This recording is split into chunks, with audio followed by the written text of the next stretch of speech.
Colonel Grant Newsham, Senior Fellow at the Center for Security Policy, and Gerard Filitti, Middle East Affairs Analyst and attorney specializing in national security law and counterterrorism. Gentlemen, thanks for coming on this afternoon. Gerard, now that Iran has retaliated, what can we expect from the United States in response? Well, that's a good question. President Trump made clear that any attempts by Iran to take action against American forces would be met with a response. The question remains what that response will be.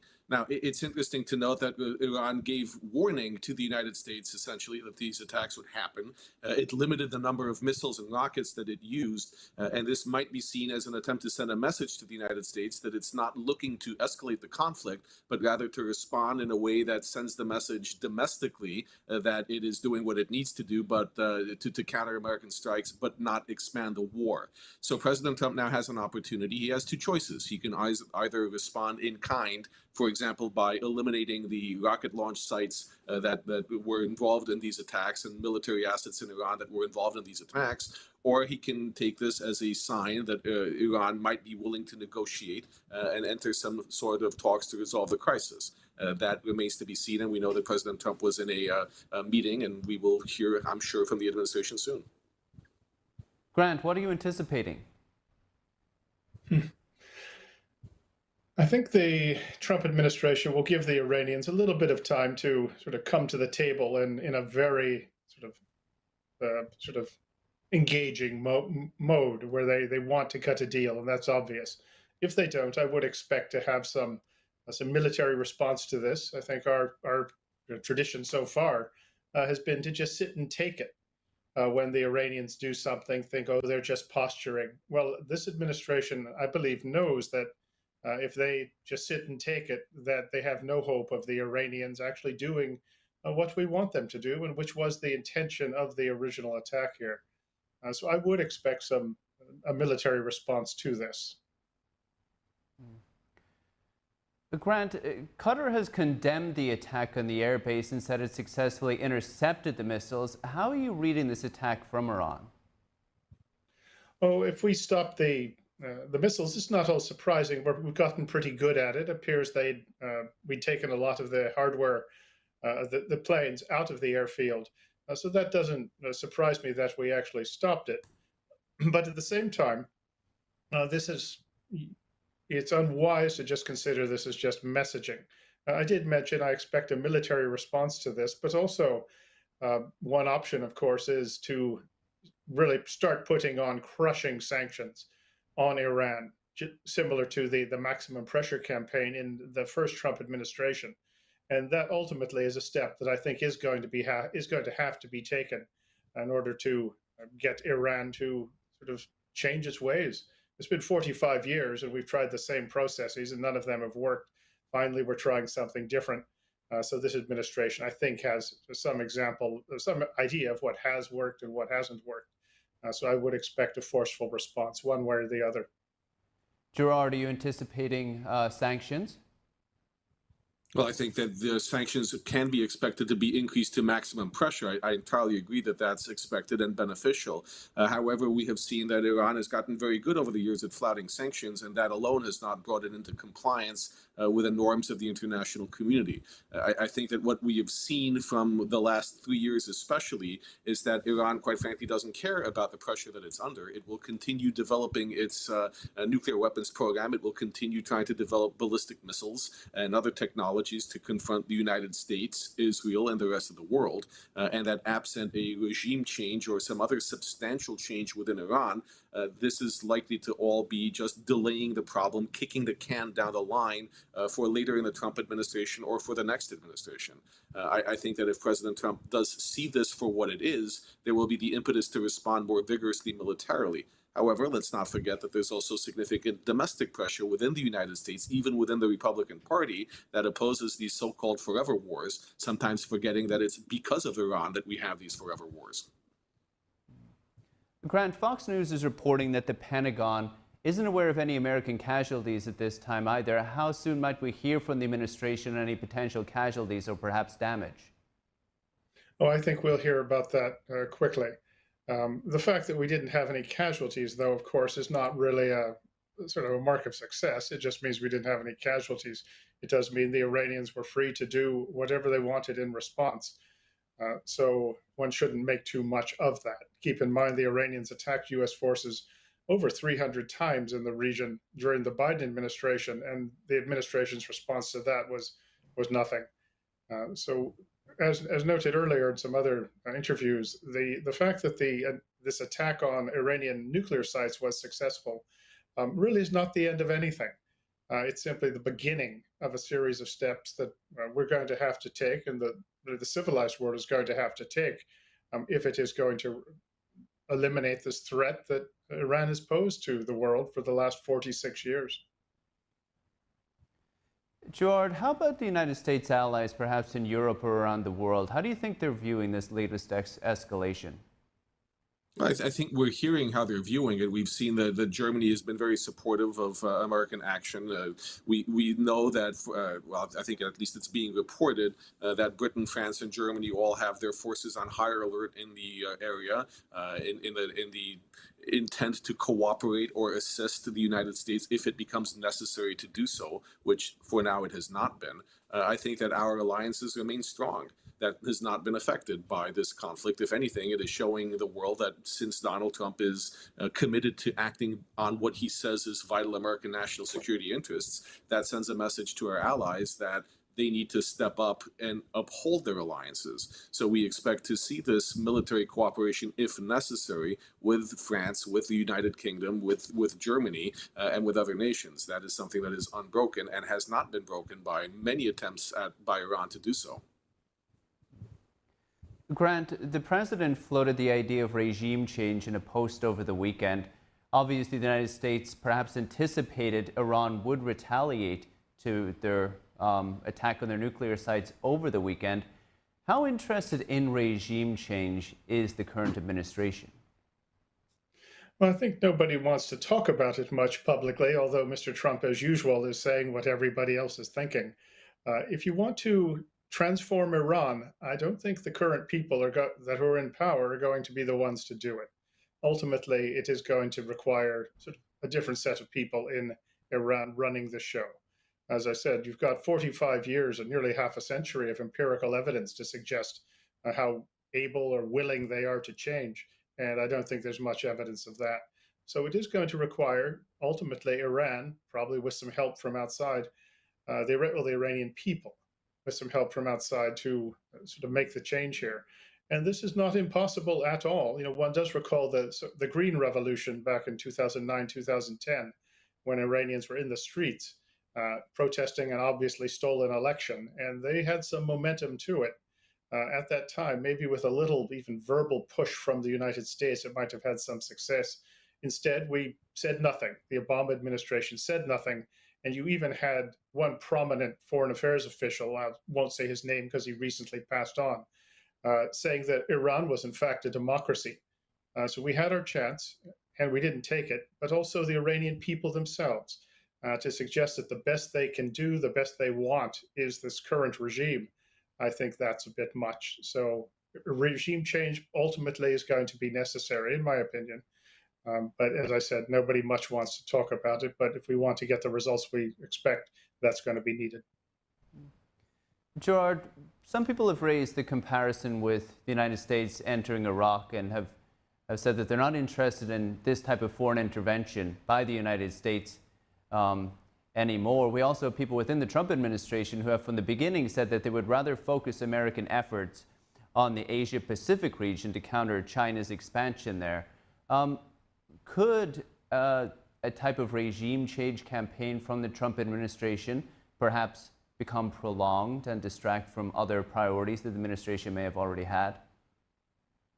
The first thing to remember is why we had boots on the ground in Iraq, why we were involved in Syria, why we had such a presence there. It wasn't because we were looking for a forever war. It was because of Iran, because Iraq, a Shia-dominant country with close ties to Iran, where the Iranian regime was fighting with the Sunni government of Saddam Hussein for well over 10 years in the 1980s.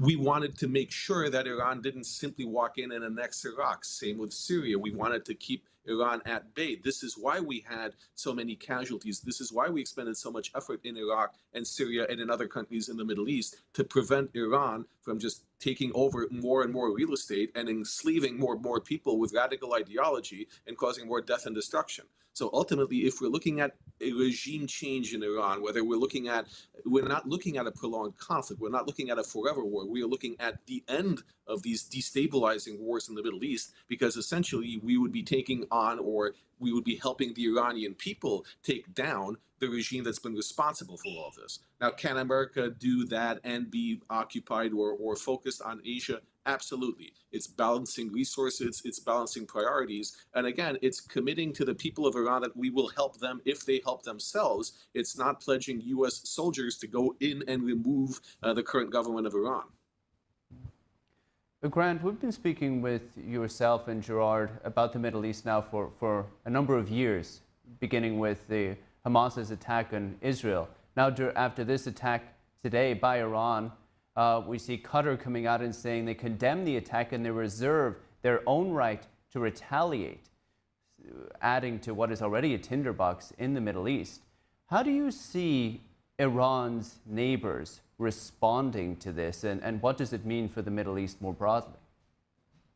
Well, I think if you've got Qatar complaining about what Iran's doing, that you've probably gone a bit too far, given Qatar's connections with Iran, its support for Hamas for a number of years. It's sort of a tainted country, to put it nicely, when it comes to dealing with Iran. But I think most of the countries in the region are glad that the Americans have hammered the Iranians with the Israelis in on the mix. They won't say it publicly, but they are, I think, pleased with the outcome here. But they are concerned about our staying power, how far we're going to take this, if we're going to see it to the end, or if we're going to launch some strike and then back off and hope the Iranians to magically transform.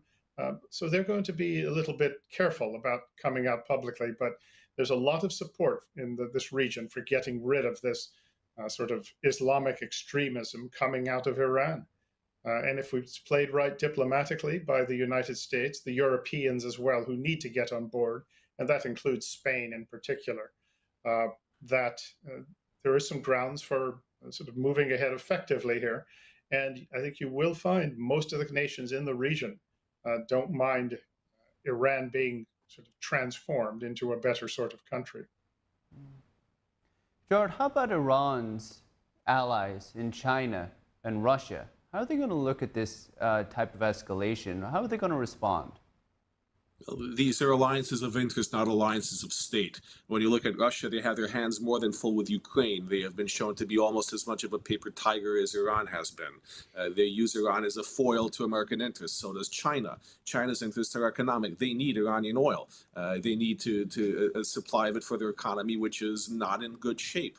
They're not looking to become a disruptive force in the region, because it will end up costing them more than they're likely to gain from it. If anything, China has more to gain from an Iran that is free of its current regime and can sell more oil on the open market, because most of China's consumption comes from black market sales, still Iranian, but it would make it cheaper for China. So there's not an interest by China or Russia to become involved militarily. Can they send and sell missile parts or missiles? Sure, but that's why we have the Fifth Fleet to intercept those vessels. They are not likely to make it. Will they raise a diplomatic stink? Absolutely. We will see threats or action by Russia and China in the UN, in The Hague. You will see all sorts of angry rhetoric. You will see BRICS nations get involved as well. But at the end of the day, the entire world, I think, realizes that Iran is not a stable or a sane regime, and that not having this problem is better for everyone in terms of stability, peace, and the economy. Gerard, how about domestically? We heard during the press conference on Sunday morning that Congress was not notified about the United States strike until after the strike actually happened. And so there was no congressional approval given for the strike, given the secrecy of it. How about now with this escalation? Will the Trump administration be able to just move ahead with whichever course of action they want to take, or will Congress have to be brought in to give some kind of approval? Well, first, despite some of what's being reported, President Trump did let Speaker Johnson know about America's plans before they were implemented. But the law, the War Powers Resolution of 1973, requires that the president notify Congress within 48 hours of introducing American forces into hostilities. There's no advance notice requirement in the law, and it's the president's prerogative under Article 2 of our Constitution as Commander-in-Chief to be able to exercise on our national defense. So what President Trump did is completely aligned with the law, and he has made it clear that this is not a war. He is not looking for a declaration of war. He has not asked Congress for permission, for an authorization of the use of military forces, as we have had under previous administrations, yet. Can he do so? Yes. Can Congress ratify his actions and authorize force? Absolutely. They have 60 days to do so. But this is ultimately not something that requires congressional approval when the president is acting to protect American interests and American forces. And right now, if President Trump wanted to respond to this attack, again, he would not need congressional notice. He would not need congressional approval. He can just respond as Commander-in-Chief. Grant, how about the way that this is actually playing out? A lot of the messaging is happening actually in social media, with the president posting direct messages about the Iranian regime or its leader. How do you view this in the overall, you could say, actions that both sides are taking? Well, it's the what works business, and this administration, this president, is different than ones we've had in the past. So he uses these media to get his message across, and given the performance, I'm afraid, of the traditional media, I can't blame him if he wants to sort of be represented accurately and fairly. But this is just par for the course. I think we're sort of feeling our way through this. Even the administration is. I presume they've got a plan that had covered the next 12 steps after they bombed the nuclear sites. But the methods of communicating, the language used, this is all something that it's different, but we got a taste of it during Trump administration #1, and it just might be effective. Gerard, anything to add there? Well, remember a few days ago when President Trump tweeted essentially or put on Truth Social a warning to people in Tehran to get out of town? We saw people do just that. What that shows is that the president of the United States can effectively communicate his message directly to the people of Iran. And that's very important, because if we do want to put that messaging out, if we want the truth to be out there, if we want to help foment regime change, we can do that. And that will be through social media, that will be through the internet. It's not going to be as it was 30 years ago through shortwave radio or Radio Free Europe. It's going to be through social, Twitter, X, whatever you want to call it these days. But the US president communicating directly to the Iranian people is a very big deal. All right, and gentlemen, I just want to add that I mentioned that Congress wasn't informed. The White House says the leaders were called before this strike. And gentlemen, Gerard Filitti and Grant Newsham, General Grant Newsham, thank you both so much. Thank you. Thank you.